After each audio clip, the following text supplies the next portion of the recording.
সাধু সন্ন্যাসীদের কণ্ঠে লালনের দেহ এবং দোহের গান, সাইজির প্রতি শ্রদ্ধা জানিয়ে ভক্তরা মত্ত হয়েছেন ভজনে।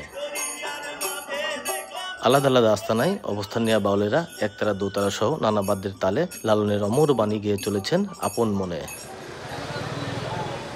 শুক্রবার সকাল থেকে কুমারখালী ছেউরিয়ায় লালনের আখড়ায় আসতে শুরু করেন ভক্ত অনুসারীরা। পরিণত হয়েছে মিলন মেলায়। উৎসবে লালনের কর্মময় জীবন নিয়ে আলোচনা ছাড়াও প্রতিদিন গভীর রাত পর্যন্ত চলবে গান।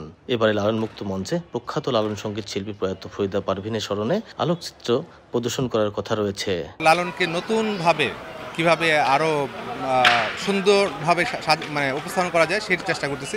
4000 বছরের ঐতিহ্য পটচিত্র বিশ্বের দরবারে তুলে ধরার জন্য লালন শাহ মাজার প্রাঙ্গণ ও আশপাশ এলাকায় নিরাপত্তা ব্যবস্থা জোরদার করা হয়েছে। 135তম উপলক্ষে সিসি ক্যামেরা 100-র মতন স্থাপন করা হচ্ছে। প্রাথমিক যে প্রস্তুতি সেটি সম্পন্ন হয়েছে।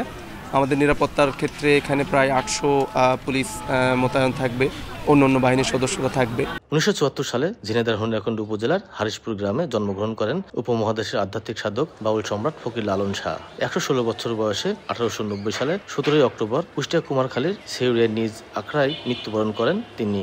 17 অক্টোবর শুরু হওয়া লালন মেলা চলবে আগামী 19 অক্টোবর পর্যন্ত। এস এম রাশেদ, সময় সংবাদ, কুষ্টিয়া।